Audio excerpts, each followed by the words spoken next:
नमस्कार दर्शक बंधु आपण मानक पई आसिला बहुत बड़ा खुशी खबर।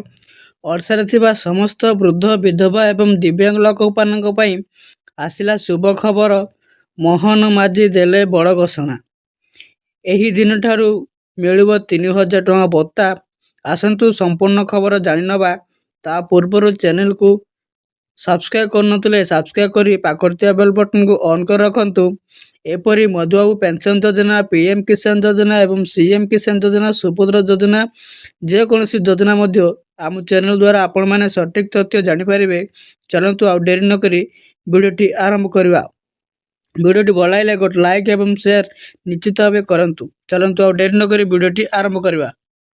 राज्य सरकार वृद्ध विधवा एवं दिव्यांग हिताधिकारी मानक समय रे पेंशन पहुंचेवा को गुरुत्व देइचंती। ग्रीष्म प्रभाव समय रे अनेक स्थान रे घर घर पेंशन पहुंचेवा पाई मध्य निर्देश जारी करा जायथिला। अन्य पटे पेंशन पाई आसीथिबा लक्षाधिक आवेदन रो जांच ओ अनुमोदन कार्य मध्य चलीची। योग्य आवेदनकारी को पर्याय क्रम रे योजना रे शामिल करा जाउची। जदि आपण पेंशन पाहि नांती किंबा आपणक आवेदन अपेक्षार अछि तेबे निज ब्लॉक किंबा पंचायत कार्यालय रे संपर्क करी आवेदन स्थिति जांच करंतु।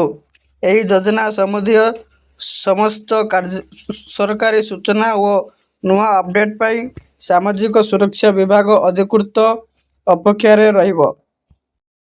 दर्शक बंधु कौन सी सरकार एवं पर्यंत 3000 टଙ୍କା भत्ता एही दिन मिले बोली कौन सी अपडेट देना।